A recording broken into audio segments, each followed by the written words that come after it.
new episode of the Rebel Radio Podcast. This is Mark. This is Matt. And episode 110. 110. 110. Chugging along from 100. That's right. Felt like just yesterday. We're spitting these out like some dude does, after eating Taco Bell. Oh, yeah, I was afraid of where you were going there. No. I was like, don't do that. No, it's a Taco Bell joke. Man, so we just got back from the Fandemic tour, which we're going to talk about in a minute. Yes. Welcome to anybody listening on WBLZmedia.com, Ironiq Radio. WBLZ. 2 to 4 on Wednesdays, 2 to 4 Central Time. You can listen to us streaming or listen to us on all your favorite apps. We're on Spotify, iHeartRadio, Stitcher, all of them. Yes. iTunes. So we're taking over the airwaves. Interwebs. Yes. Of the interweb. The interweb. I'm a little I got to get in the zone here. We just literally walked in the door for the Fandemic tour, which is a Comic-Con new to Houston. Yeah. It was scheduled last September. Mm-hmm. Then a little thing called Hurricane Harvey hit and decimated the city, and they tried to push it back to December of last year, and it didn't work out. So they just said, you know what, we're just going to put the whole con on hold and have it next year. And they did this weekend. It was at NRG Center here in Houston. It was a very much smaller con than the Compalooza we have in Houston earlier. Mm-hmm. But I kind of like it being a little bit smaller. It wasn't too crowded to walk around. You don't have to walk from one end to the other and feel like you need to take a break after making one lap around the con. Very friendly people out there, I felt. It felt like it had a good little vibe to it. It was kind of small. They still did the thing that I hate where they put the artists behind the vendors and before the celebrities, so no one's looking at the artist stuff. Yeah. That's always a bad idea for a con. You need to give the artists a better place than that. But had a really good guest list. Had Jeffrey Dean Morgan from The Walking Dead and Norman Reedus and Sean Patrick Flannery. Stephen Yeun, who played Glenn, was there. Jason David Frank, the Green Power Ranger. Bruce Campbell. Dean Cain, Superman, and Tom Welling. Adam Baldwin, who is in this film, and he was in Independence Day. Adam Baldwin's in Predator 2, the movie we're doing today? Yeah. When? I don't remember him in there. He's the one of the FBI agents. Remember at the end? Oh, that's right. That's right. At the end, what did you do? Yeah, that's right. And he's like, we were so close. Of course, you just said we're gonna talk Predator 2 today. Oops. Yep. No, it's okay. You're not jumping the gun like you always do. Batista, Michael Dave Rooker, Bautista, he wasn't there today. We only Sean went one Gunn, day. Chris Sullivan. Chris Sullivan, that's the guy who played Taserface. Yes. The name that strikes fear in the hearts of men everywhere. Taserface. And so a really good guest list for a smaller con. And Jeffrey Dean Morgan was a big draw. Apparently his line was long all weekend. And I was reading reports online that his line was long, not because he's popular, but he's also very personal. Apparently, Jeffrey Dean Morgan liked to talk to everybody and take the time to have a few words. And that's okay when an actor does that, because it makes it a little more personal, not just sign and go like, I just want your money. Yeah. Take a couple minutes to talk to somebody. And he's drawing, a fan base from a lot of different, avenues. Watchmen, Supernatural, Walking Dead, of course. Dead. People that, saw him briefly as Thomas Wayne. Whatever. It's like, whatever you like him as. He's made a nice little career for himself playing different character actors. And I think, obviously, The Walking Dead has really blown him through the roof as playing the very charismatic Negan, the villain that you love to hate. You love to hate. Well, he is. But he is. You love to hate him, but you kind of, find yourself wondering what he's going to do next because he's so, he's a wacko, That's true. But he's really good in the role. Walking Dead's starting to kind of have dragged on a little bit for years now, and the show seems to be, what's his name? Andrew Lincoln's leaving the show, of course, so you wonder where they're going to go with it. But Jeffrey Dean Morgan has really made that character come to life in a big way, and he was at Fandemic today. But we had fun walking around. We did. We ran into Miguel and Rick from the Critical Thinking podcast, friends of ours, and chatted with them for a little bit. We almost got knifed by Michael Myers. Yes. We asked him how the con was. He didn't like that. And, a good little con here in Houston. You have any thoughts on things we saw today? Yeah, I mean, we were looking for our friends over there. Brandon from Colt 45, and we're looking for John and Erica from Raging Nerds. We know they were there. But maybe we came on a day that, hey, it's a small con. You've probably already seen it if you've come there, Friday and Saturday. So maybe there's not so much to see on Sunday. There was no need for a 3-day pass for this con unless you really wanted to go to all the panels they were offering. Yeah. But it was smaller. There was, I don't know imagine what you would do for 3 days. Even Rick, who was critical thinking, he even said, he goes, I don't know what I'm doing here. It's like you've seen everything. Yeah. I think I saw a lot more anime stuff than I did. There was a lot of anime and Godzilla stuff for sale. Of course, Funko Pops are still everywhere. Oh yeah. But that item is it's huge and it's not going anywhere. Funko is like ginormous. Just when you think they're going to start dying out a little bit, they get a new license that breathes life into it, and it's doing really well. And hey, if it gets kids into things, they like the Funkos. Go for it. Yeah, I mean, I like them. My kids, they just kind of tear them up. Right. I've seen some with elongated heads because the spring is like stretched out, and Wolverine's got a friggin' slinky head going on. And they did have some good artists there. They had Mike DiCarlo, who grew up, he drew Batman, Teen Titans, and I talked to him a minute, and it's kind of strange that a guy who's known for drawing Teen Titans didn't even have any Teen Titans prints with him. I was that's a little odd. So I just kind of backed away from the table like, okay, never mind then. Like, you don't even have prints of what you're famous for. It's a little weird. Yeah. And then, the guy, I don't know his name, the guy who draws Ani Prince's Rick and Morty comic was there. Rags Morales, who did a lot of DC work with his funky haircut, he was there. Yeah, it was a weird haircut. I took my Identity Crisis book with me, and I was going to have him sign it, but he was charging for autographs. And I'm like, dude, I don't know who you think you are, but Kevin Eastman didn't even charge for autographs. Yeah. You're going to charge? Like, no. And Kevin Eastman created the Ninja Turtles, for crying out loud. If he's not charging, I'm not paying you. That's just how I felt about it. Yeah. Maybe that's wrong of me. I know they have to make a living, but you're not Kevin Eastman. Didn't charge for autographs. Didn't he just get like a new contract with no, I'm thinking of the Rick and Morty guy that was there. They had Tom Cook, the animator did He-Man and Super Friends and stuff, and he had a neat little table with animation stuff on I caught a little side picture of him with his little banner. I don't know if I was supposed to do that, but he probably didn't care. A guy like him, So not a bad little con. It had some really, really good guests, I felt. A very strong guest list, yeah. Something that the con that we're usually at Compalooza has seemed to have lacked a little bit the last couple of years. Their guest list seems to have gotten a little bit smaller because they want to go spend all the money on Tom Holland, which is great and all, but then you don't bring enough accessible people to it. I feel where this I felt had a little bit for everybody. For a small con, I think it did a good job. It felt well organized. There was plenty of space between the alleys and stuff for walking. It never was overcrowded. I've never seen, I guess it's because Ash was, Bruce Campbell was there, but I've never seen Ash's car on display at a Comic-Con. It's always, the Batmobile. It's always the Supernatural car out here, and of course the Jurassic Park Jeep. And that was cool seeing the old, the old 400 from Evil Dead. Yeah, that was pretty neat. And the Batmobile was there, the 1966 one, but he's same guy at all the cons lately, and the Jurassic Park Jeep. So it's some neat stuff to see and to check out. So not a bad little con. No, and a good little that cost us nothing to get in. So it was exactly, and we just had to cover it press wise. We didn't have a lot of access press wise. They had people at all the tables with celebrities not even let you approach them unless you were buying autographs or whatever it looked like. So a lot of security, but it's understandable nowadays. We talked to all have to have a lot of security. Yeah, we talked to a few artists, and we probably could have interviewed some artists, but they're trying to sell their art, and we didn't want to take up their table. It really limits you whenever they tell you really can't come up and use your press pass. We want you to cover the con, but yet you can't really do anything. But we are covering the con on the show. We're talking about it. We had some really cool deals. I got Fred from Big Hero 6. It was probably one of my favorite characters from Big Hero 6 because he's Stan Lee's son, I guess. Whenever you go to the end and he's just out there, almost like a Jason Mewes character, but rated G.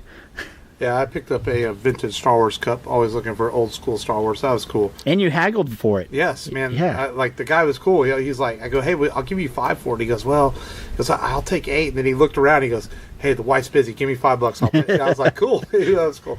And because he knows, because those things I know they go for $3 to $5 online. They're not really expensive. He's got to pay for those $200 cheeseburgers at the concession stand. Oh yeah, that's one thing about NRG.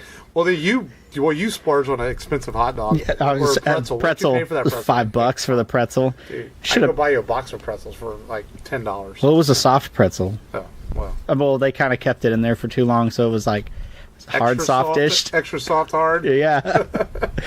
But other than that, how was your week? So far so good. I've been seeing Halloween decorations out, so I felt like I had to watch a Halloween movie and or a scary movie, and I watched 1974 Texas Chainsaw Massacre. Well, we can do that. You just want to go right in and download this?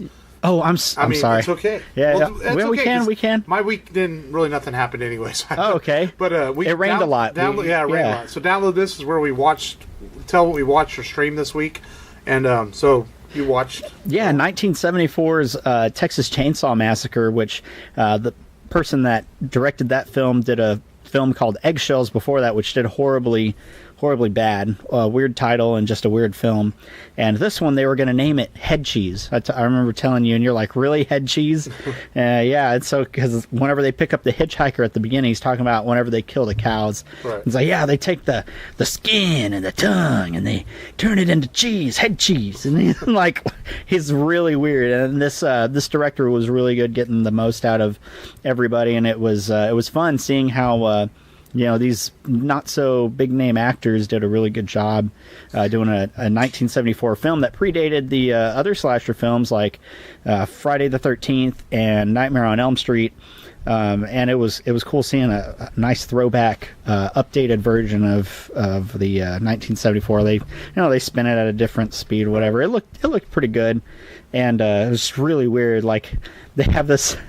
The grandpa's dead, but they wheel him around, and he's like, "Yes, we gotta bring Grandpa at the table." And they wheel this dead body at the table, and they take the girl's finger that they abduct, and they put her finger in his mouth, and move it around like the dead body's sucking on the finger, and they're like, "This is the original?" Yeah, and I'm like, "What the heck?" But it's well done. It's well acted. It's just very, very odd. But yeah, really cool. And of course the classic chainsaw dance at the end, which wasn't even supposed to happen. And, yeah, cool film. I watched it like twice. Yeah, what did we watch the other day? Michael, what did we watch the other day? He doesn't remember. Green Lantern. Did you watch Green Lantern? He didn't have football practice Thursday because of the rain, and we watched something. I don't even remember what it was. Rudy? No, it wasn't Rudy. You watched Predators. No, I didn't watch that yet. No. Dang it, I forgot. Man. Alien versus Predator. No, I wouldn't watch that with the To kids. Catch a Predator. Oh, man, I can't believe I forgot what we watched the other day. You listened to Michael Jackson's Moonwalker. Download this. Michael Jackson's what? Moonwalker. No. No. That was a movie, wasn't it? Yeah. Yeah. Oh man, I can't believe I don't remember what we watched. It was probably a comic movie. It's always comic movies. Probably. Did you watch Daredevil? You wanted to watch Ben Affleck as Daredevil. I know we did watch Rogue One the other day. Okay. Yeah, so I know we watched that earlier in the week, but it seems like we watched something else too. We did watch Rogue One there. I just felt like watching Rogue One again. And because man, it's really good. I like Rogue One a lot. No, it was really good. It exceeded expectations coming out of theaters. And Solo just came out digitally, so hopefully, I'm going to buy it physically though when it comes out next week. So, of course, non-digital. Yeah. And then maybe you can share your digital coupon on the movie page. Maybe. We'll see. Or not. Or I could not, and I could use it as a giveaway. I can't believe I slacked on what I watched this week. But I know we did watch Rogue One, but I know there's something else we watched the other day. But going with Rogue One, that's what we watched. It sounds about right. Yeah. Yeah. So, yeah. Man, it's just once football season starts and Michael's got practice 2 days a week, it's hard to watch as much as I normally do. So I download this sometimes lacks a little bit, Sometimes the resume for download this is not strong. No. All right, well, let's talk today's featured movie. This weekend in theaters, The Predator has returned to theaters, directed by Shane Black, who starred in the original Predator. Yes. And so we are talking Predator 2. Why Predator 2? Well, one, we just did an Arnold Schwarzenegger movie a few weeks ago, so we didn't want to do another one. Yeah. And plus, everyone talks about Predator, but no one talks about what I think is an underrated sequel. It's not perfect.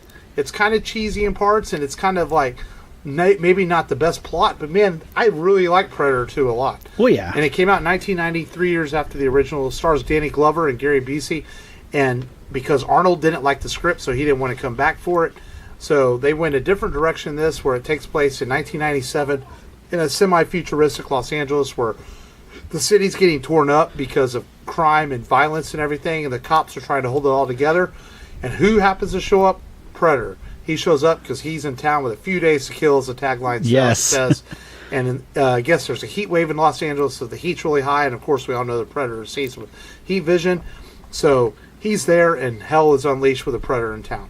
And my initial thoughts on this, I remember seeing this, I don't think I saw this in theaters back when I was younger. I remember seeing a home video and just thinking that, like, it was just a different take on the Predator. It's completely different from the original film. Oh, yeah. But it's kind of a cool take on the film. There's a lot of neat stuff to like in this movie. So I remember watching a home video and thinking, man, this is kind of cool back in the day. And what were your first initial impressions when you first saw Predator 2 years ago? Yeah, it kind of reminded me of kind of like Jurassic Park: The Lost World. You know, you go from the jungle in the city with the dinosaur. You go from the jungle in the city with the Predator. And I felt like it wasn't a bad film. Both are not bad films. And, you know, I feel like they're underrated in a sense. This one, guilty pleasure film. Yeah. Guilty pleasure film. And I think this one, is, like you said, is underrated. You have the classic pissed off cop and Danny Glover, and Gary Busey's fresh off his motorcycle accident and comes back in this one, which he was supposed to play Arnold's part, but Arnold said, you know what, I'm going to make Terminator 2. Which turned out to be a good decision, right. Seems like, in the long run. But yeah, it was sad not seeing Arnold in there, but this movie works. You don't get much of a background, but then again, we just want to see the Predator fight people, right. And people fight the Predator in the end. It starts off a little wonky because the movie throws you right into these wars, gang wars. You got the voodoo gangs, the Jamaicans, and you have King Willie, the Hispanic gangs, right? But the movie seems to focus more on the Jamaican voodoo gangs from the vibe I got. Yeah. Because the other gang at the beginning kind of all gets wiped out by the Predator when he shows up. Pretty much. They're in this firefight with the cops. They got him cornered. They go into this building to find them all dead because the Predator came in there and sliced and diced his way through them. Yeah. And they're like, they got 10 guys armed with the machine guns, and some guy sliced them up by hand. Yeah. What the heck? And so it starts out like kind of a lot going on, and then it does slow down. Like you said, there's not a whole lot of character development in it, but it slows down. We get introduced to the always fantastic Bill Paxton. Yes. He plays this kind of hotshot cop who gets into the situation, and he's like, and he thinks that it's all going to be a cakewalk, and Danny just like in Aliens has explained to him, like, no, man, this is real shit. You got to be ready for this. And he kind of comes down a little bit and eventually and realizes, man, this is the real deal. Yeah, he provides some really good comic relief too, as always, as Bill Paxton always does. I mean, that one joke, he's like, so I went to the doctor.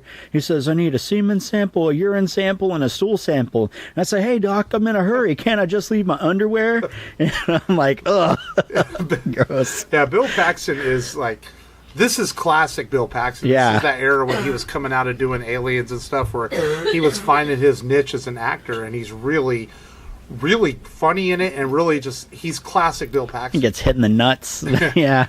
And he plays off of Danny Glover's serious cop very well, I think, in this movie. Oh, yeah. And it's not a huge part for Paxton, but I want to give him some love, because we lost him last year, we haven't done a Bill Paxton movie. And this might be not a big role for him, but I like him in the movie. And unfortunately, him and a lot of characters don't make it through this whole movie. Yeah. Because this Predator is a little more, compared to the Arnold Schwarzenegger Predator, that was more of a hunter. He hunted down Arnold and his gang one by one, where this Predator is more he's just going after it. Yeah. And that's one part in the movie where I think it lacks a little bit plot-wise. There's no explanation, like, why the Predator's doing what he's doing.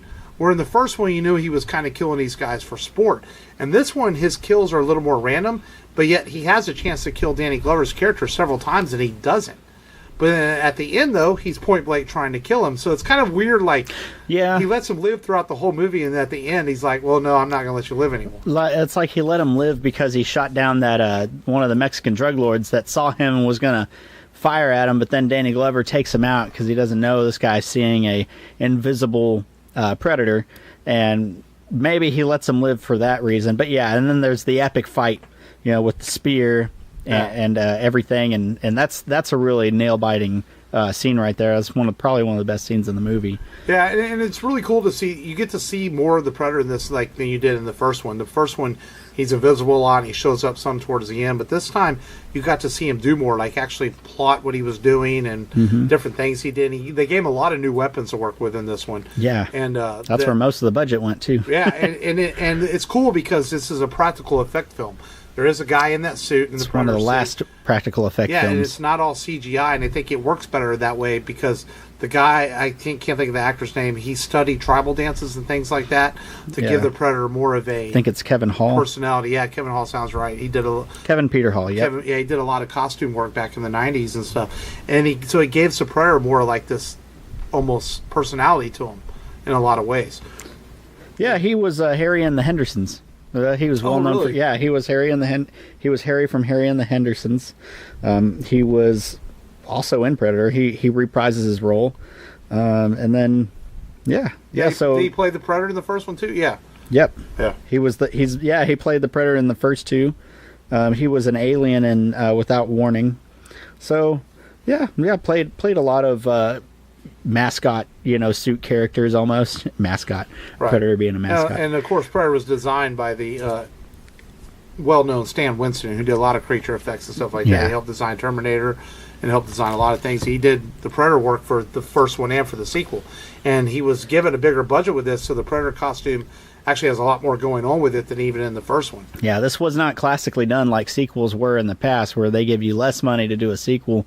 They were given a lot of money to do the sequel, and you can tell right at the beginning. I mean, it's Predator vision, in like the first 5 seconds. Right.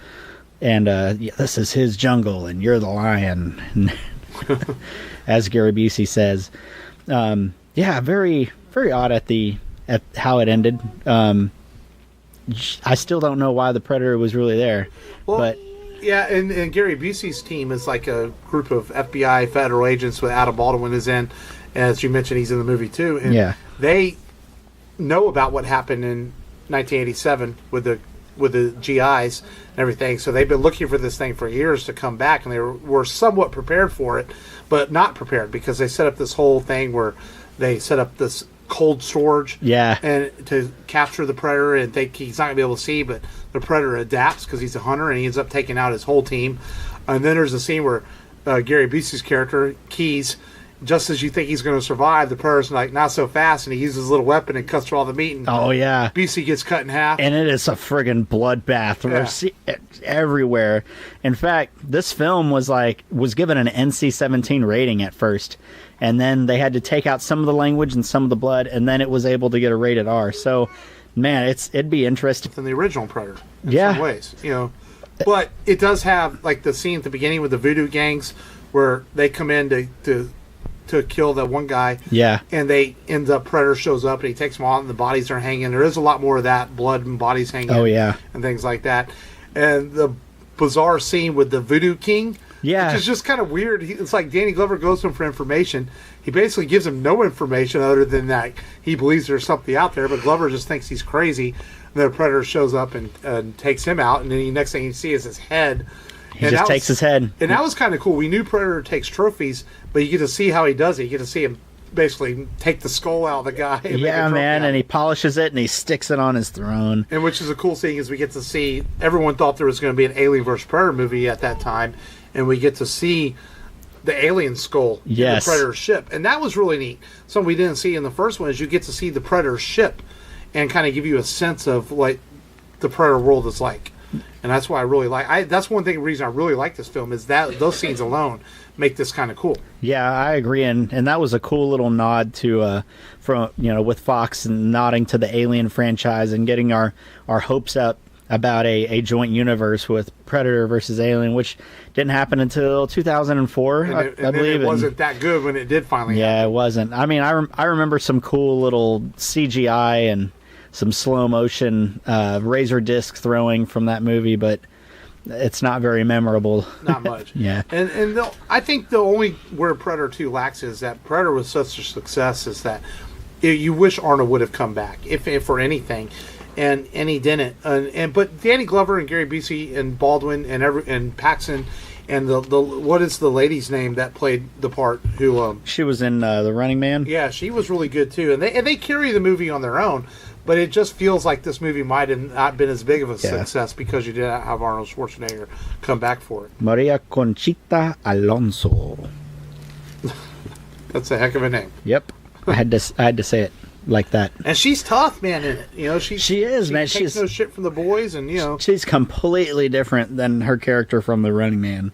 You know, she kind of played like a damsel in distress, sort of, I guess, in The Running Man. And this one, she's like a ball buster, literally. You know, she busts Bill Paxton's balls because he makes a comment.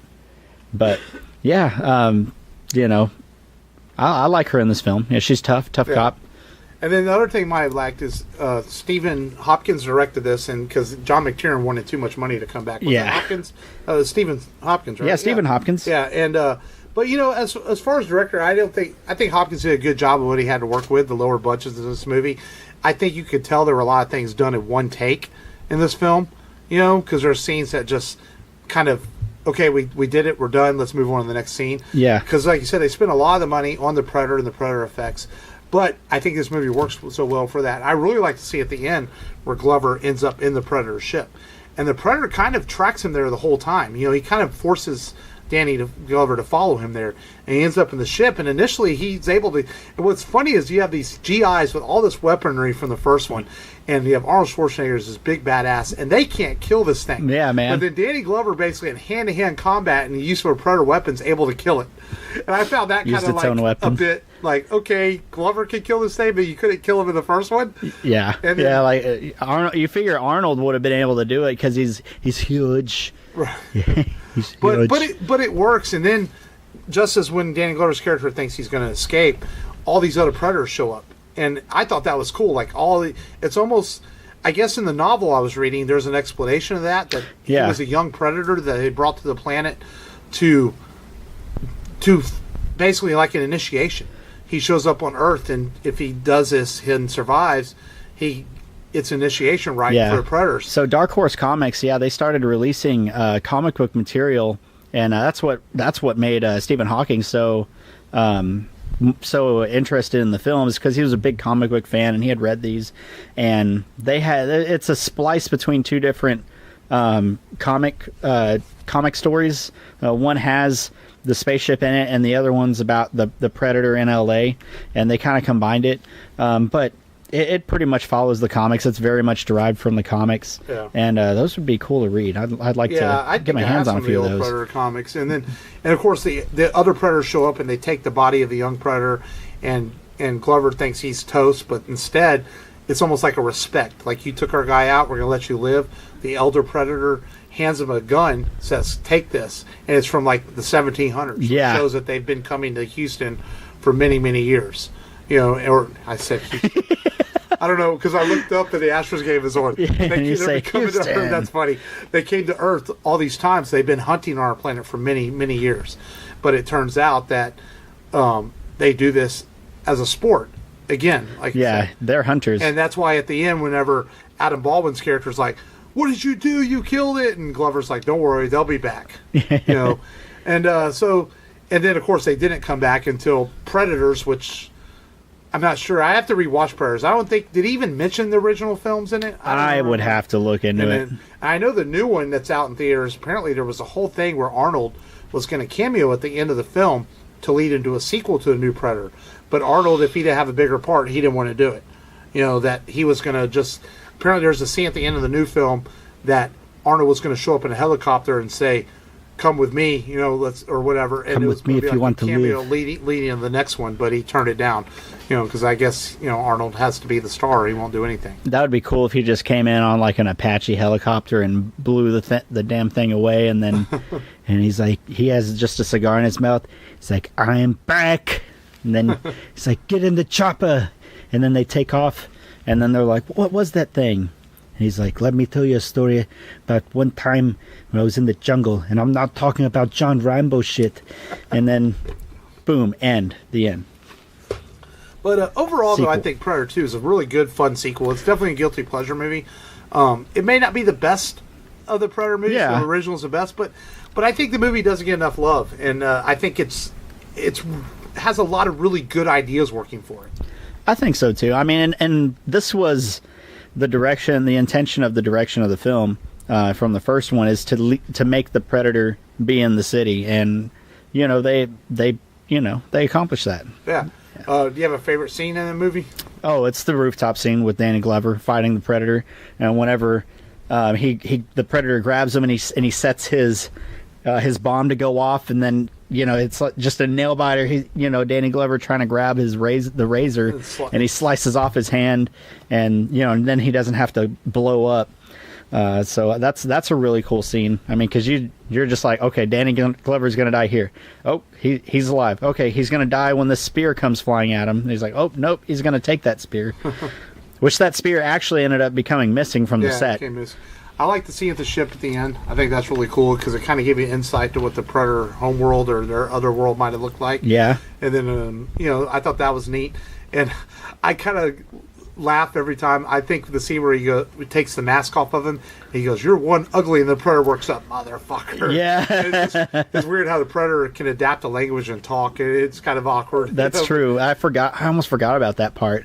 The ode to the first one, showing that they know about Dutch and what happened. So that was interesting. And then they made some changes to the Predator's face in this one. He's a little bit slimmer. Yeah. If I remember right, reading they felt like the costume from the first one was a little bit harder for the actor to move around in. Mm-hmm. So this Predator's a little slimmer and sleeker. I guess they make him look a little younger too.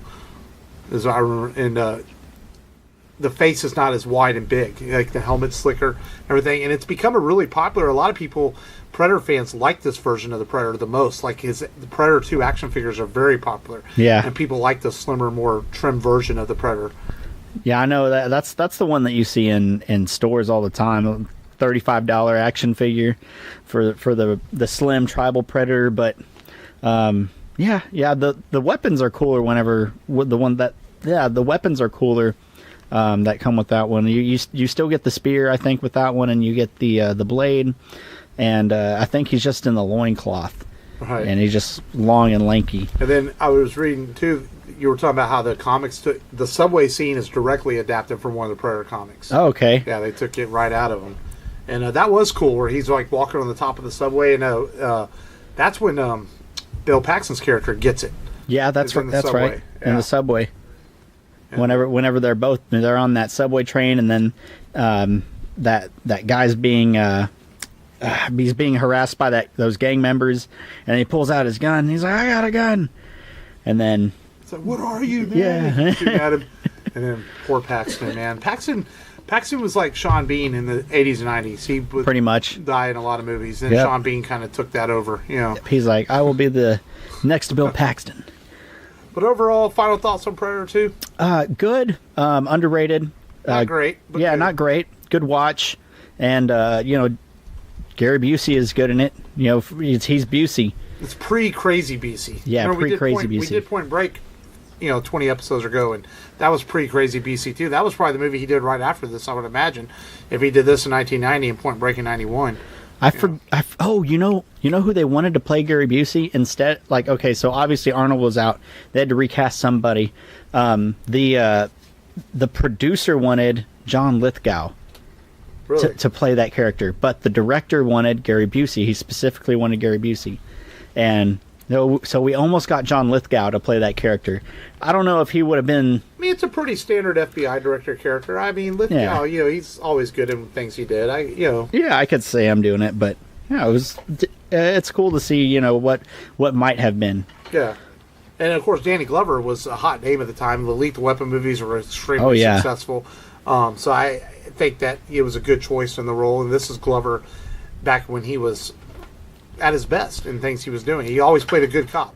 Yeah, the critics at that time, they weren't sure about Glover in this role because it was more of a science fiction film. And so they were kind of down on him playing a role in a science fiction film. They thought if The Predator was out of this and it was a straight cop film that it would have been better.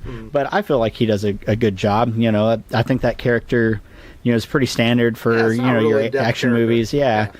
And, you know, I feel like he did a good job for me. Yeah. No, I like Danny Glover. I always thought he was a good actor, and it was good to see him in a movie like this. And I always wanted the rumored Predator 3 to happen, where it was going to be Danny and Arnold were going to be in it together. That was a rumor for years that they were going to do a third one where they bring Dutch and Mike was his character's name, right? Yeah. Yeah, into the movie together and have them fight a Predator. It never happened. Now they're probably both, both too old to do it, but that would have always been cool. That would have been cool. See. But, hey, you can always dream. You know, that's the fun thing about doing podcasts. So we can always wish, like, imagine how cool that would have been. Have this big old GI guy has it his way. You have this hard-nosed cop that has it his way. And they would have been fighting, like, you could have started the fight in the jungle and you had to keep him from getting into the city. I don't know. It would have been crazy cool. But we never got it. No. That's okay. Instead, we got Robert Rodriguez produced Predators, which was okay. And now we have the new one in theaters now, which I've heard mixed things about it. So I'll see it eventually. Yeah, hopefully. The trailer looked really good, especially the one that I see on streaming on Facebook. Yeah. And you know, I hope it's at least entertaining enough. If it's got some good Predator action, that'll be cool enough for me. Once I do see it, you got to watch these kind of movies with kind of not low expectations, but middle of the road. I mean, you're not going to make a Predator movie that's ever going to win an Oscar or be some huge thing. There a certain audience that enjoys them, and it's hard to ever follow up Arnold Schwarzenegger in his prime, who made a modern classic. And as long as you don't ever bring him back, you may never catch that magic again with a movie like The Predator. But Predator's a really cool character, I think. So I'm fine with them making more and doing the best they can with him. Yeah, why not? You know, heck, it's at least they make for entertaining films. Absolutely. You know, so Predator 2, you know, if you haven't watched it in a while, check it out. It's a good, fun movie, I think, overall. Yeah. Not the best sequel ever, but not the worst either. It's a decent yarn, as they say. Yeah, yarn. But alrighty, man. Well, so that's it for Predator. We've got some news to talk about. Not a whole lot of news. Well, I guess it is a lot of news because this one news is big. Let's talk first about Venom. Man, they came out. Sony said the movie's PG-13, and the fanboys are crying. How do you not make a Venom movie that's rated R? Well, the same way you make any movie that's PG-13. Yeah. You tell a good story. You have a good. That's what it comes down to. Is good story, good special effects. We don't have to have Venom eating people or clawing people through. You know, we can have a good movie without that. Exactly. And sometimes you can have a good movie that's rated R and be for adults like Logan too, but you can make a movie that's successful to everybody. And ultimately, comic book characters are for children and for everyone. And I'm okay with that. I think it's funny how these fans, you're going to ruin a movie because it's not rated R. When has that ever been true? Yeah. It's just, I mean, we've had, like, you know, obviously we've done rated R comic book movies from the late 90s, just like on our last one in Blade. But, you know, it's just as of late that, you know, rated R comic book movies have seemingly become more common. Yes, you know, because of with Deadpool and Logan, and those turned out really good. But we don't have to do that. That's a road we can go down. But, you know, let's wait until, you know, Tom Hardy's like Wolverine, and he's, you know, he's going to retire after 17 years, and then we make our rated R Venom movie where he starts slashing people up like Freddy Krueger. Yeah, I'm still looking forward to it. I think Venom's a cool character. I do wonder how they're going to make it work without Spider-Man in it. A lot of rumors that Tom Holland might cameo in the film because it's a really interesting relationship because Sony still owns Spider-Man and Venom, but yet they're letting Marvel Studios make Spider-Man and borrow the character, but yet we're not going to let you use Venom. It's kind of weird how it works. It's like, so, and Sony's track record as of late wasn't real good with Amazing Spider-Man movies, so you hope that they make this good. But at the same time, I want to see Spider-Man fight Venom in a movie eventually. Yeah. You know, and so we'll see where it goes. So if it's really successful when they get around to making Spider-Man 3, because we already know Mysterio's the bad guy in the Spider-Man sequel, Are they going to let Tom Hardy go be Venom in Spider-Man 3 for Marvel Studios? Are they going to allow them to do that also? Like they did that's a good question. So we'll see where they go with this. In some ways, I just wish Sony would say, here, take Spider-Man, Marvel, go do your thing, you know? But at the same time, I want to see a good Venom movie, too. And I wonder, it's like, you know, if they're going to use Tom Holland, don't they have to let him be Iron Spider? I mean, he's Iron Spider already. Right, he did get the costume. Yeah, so... as far as we know. But yet he got snapped. So we don't know. Maybe he's really dead. Chilling out in the Soul Stone. But since they're making a sequel, I'm pretty sure he's going to be back. Yeah. You know. Unless it's one with just Aunt May and she's, you know, working as a stripper again, just like she was in The Wrestler, and she's got to make money somehow. It's fun. I would watch that movie. I would watch it, yeah. So Daredevil Season 3 is coming to Netflix. And, man, it's funny. They started filming this, and everyone thought it was going to be next year, and all of a sudden they dropped the teaser trailer the other day. It's going to be on in October. That's crazy. That's awesome, because that's been my favorite Netflix show. So now we have to pick between Daredevil and Stranger Things? Stranger Things doesn't come out until next year. What? Yeah. You didn't know that? I thought it was October every year. No. They said it was going to be spring 2019. Apparently, they're doing like the holiday thing. I guess this one's going to take place around Easter time, Stranger Things. Oh, okay. Yeah, it's not coming out till spring. They said it was a little bit more delay in this. But the Duffer Brothers said, have no fear, that there's a reason for it. They want the kids to age a certain amount, and they want it to take place like a year and a half later. Okay. So that's why. If they've got a plan. Yeah, I guess they have a plan. But Daredevil Season 3 is coming next month. And, of course, last we left Daredevil, spoiler alert, he apparently died at the end of the Defenders. Yeah. But we know he didn't die because his mother, who works in a, what's the word for a nunnery? Oh, a missionary. Yeah, his mother works a missionary, and we know that she saves Matt Murdock, and they take him in, and that's where he was left off at the end of that. So we get a continuation to see where he was at the end of the Defenders. Yeah, it looks like he's in a new suit for some reason. I don't know. It was hard to tell from the trailer. It was a little dark. Yeah. But we know Vincent D'Onofrio's back as the Kingpin. A lot of rumors are going to introduce Bullseye in this new season, which would be really cool because that's like the ultimate Daredevil bad guy. So I'm looking forward to this. Yeah, unless they bring back Colin Farrell. Hey, I'm not going to knock Colin. Hey, with what he had to work with in that movie, you know, he did okay. Yeah, he did. Whenever he throws the needles into the guy's neck, he hams it up in that movie, but he has fun with it. Yeah, he does. You know, so Daredevil Season 3 will be in October, and that's going to be cool. That is going to be cool. But that's what we have forward to look to in that's what we're looking forward to in October. Yeah, exactly. I can't get my words out. Yeah. And then the last big news of the week is he in? Is he out? Henry Cavill, Hollywood Reporter comes out saying he's out as Superman. He's done. Yeah. Rumors are that he doesn't want to wait around for a Man of Steel sequel, and negotiations broke down that for him cameoing in Shazam. But then he releases a cryptic video of himself saying, it's been an exciting day, and he raises a little Superman action figure. Yes. And then his agent has even said that nothing is confirmed yet. So what's going on here? I don't even know. It's like, I don't even know what that video meant. It was kind of weird. And it's like he let his beard grow out and stuff. Well, yeah. His hair's kind of long. He's probably maybe not filming a movie right now or something. But it's like, so I hope he's not out. I really like him. I like him in the role. I want to see more of him as Superman, and DC needs a plan. That's point blank. Yeah. They need to stop just making movies and make movies. Wonder Woman turned out really good. Justice League could have been better, but it was a victim, I think, of two directors. You know, Aquaman looks really good so far, and of course we have Wonder Woman 2 coming out next summer.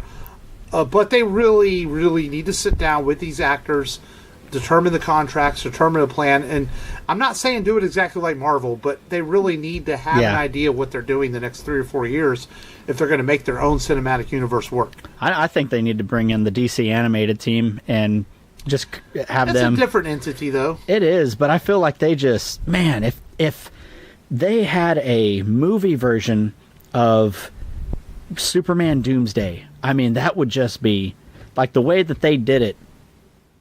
I think it would be awesome. And we had Doomsday, of course, in Batman vs Superman, but it was very rushed, very fast. It wasn't terrible. The end of that might be the best part of Batman vs Superman is the last 40 minutes. Yeah, but you're right. It's just like the stories are there for these characters. We have almost 80 years of Superman just turned 80. Batman's fixing to turn 80 next year, I believe it is. Wonder Woman's having an anniversary. There's stories that are there to be told, just like Marvel has done. Marvel has taken these stories that they have in front of them, and they've adapted them into movie versions with some tweaks and changes to make them fresh and new.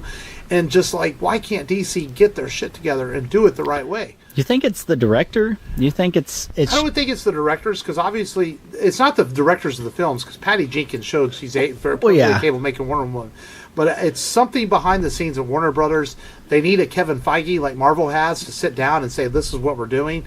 I think Jeff Johns has tried to do it, but he's so imbalanced between his comic book work and producing. They need a guy that simply is focused on making the DC films the right way.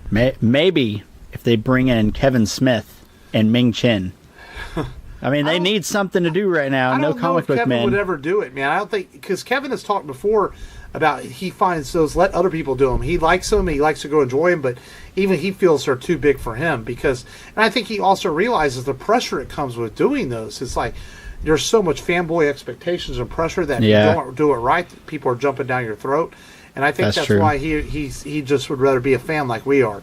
And because I really want it to work so well.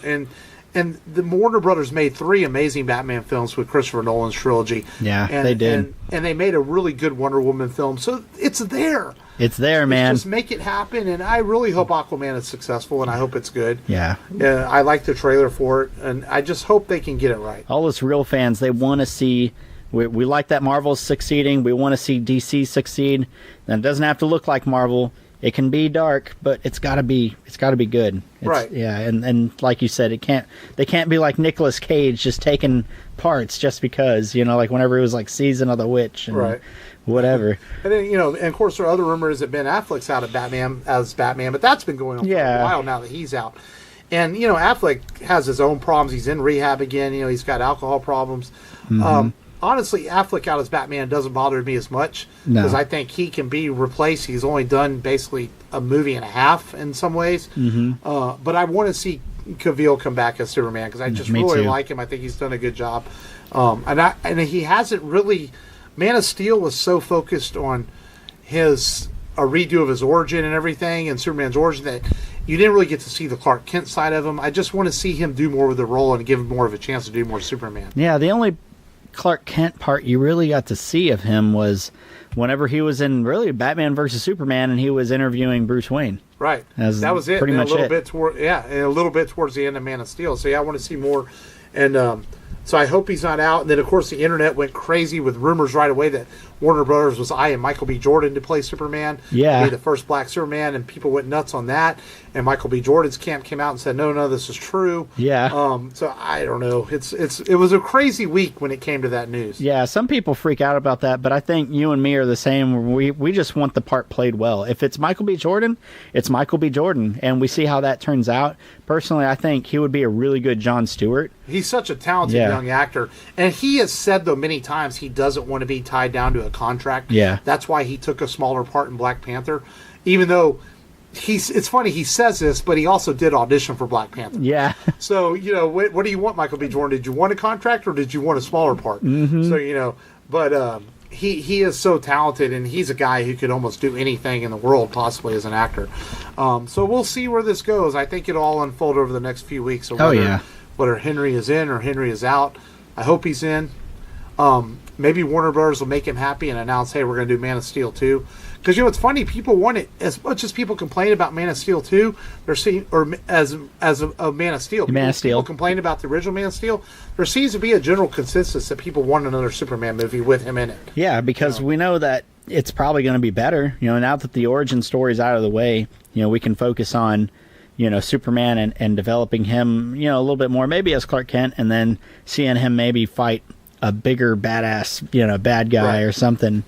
So we'll see where it goes. So that's all the news we got, unless you had anything I left out. No. Let's talk about the next movie we're going to do on the Rebel Radio podcast. Next week, they're having special screenings of a movie that I grew up with, and they're having screenings on the 27th, I believe, in theaters across the nation. It's a movie that is 22 years old now, and it came out on my birthday in 1986. We're going to do Transformers, the movie.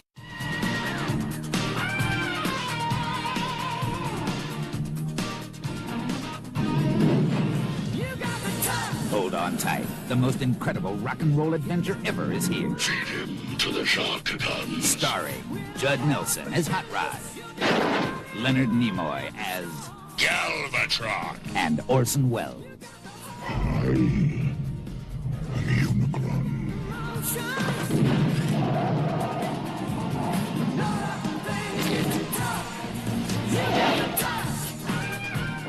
Beyond good, beyond evil, beyond your wildest imagination. Transformers, the movie.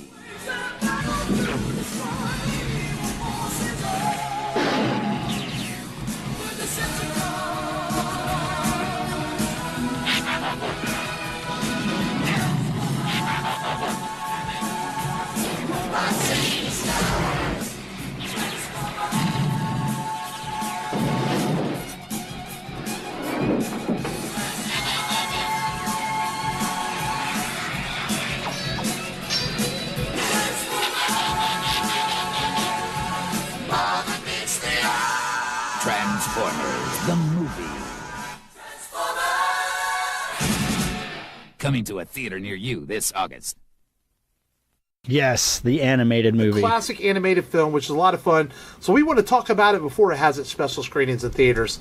And I remember my dad took me to see this for my birthday in 1986. And I'm not going to talk about it too much because we're going to talk about it next week. But I remember being distraught that Optimus Prime dies. And, it's a very epic death, A bunch of new characters are introduced into it. And it's a really fun movie that's really well liked by a lot of people over the years. Pretty much anybody our age grew up with Transformers. Oh, yeah. And they had tried to redo an animated Transformers, debut on Fox and Saturday morning cartoons, and they just never got it right. So many different incarnations, but nothing beats Generation 1. Exactly. The original Transformers. And it's going to be a lot of fun to talk about this movie. We're also going to add some stuff, too. We're going to talk about our favorite Transformers characters growing up and some more. It's going to be an all Transformers episode next week. Heck yeah. And it should be a lot of fun to talk about, and looking forward to that one. Yeah, and we're probably going to have to rank the animated series. We're going to have to do some kind of ranking. Well, we ranked the Transformers movies a long time ago. Yeah, we did. Episode. But we never ranked the animated. We'll have to we'll have to look into that. So it should be a fun one to do, and that's next week on the Rebel Radio podcast. So we hope you tune in for that. And anyone listening on Ironiq Radio, thank you as always for listening. And don't forget, there's always a classic episode at 3 o'clock after you hear this brand new one. And make sure you go to rebelradiopodcast.com for T-shirts, all our social media accounts, Twitter and Facebook. There's lots of stuff up from today's Fandemic tour. Yes. And everything. And we always thank you for the support for the show, as always, to listening. And that's all I've got. Yeah. Thank you guys for listening again. And this has been Matt. And this has been Mark. As always, just go there and do it. Hey, you're listening to the Rebel Radio podcast. My name is Sean Patrick Flannery, and I hope you dig the podcast. This is Ming Chen from AMC's Comic Book Man. I love Houston. I love podcasting. But what I really love is the Rebel Radio podcast.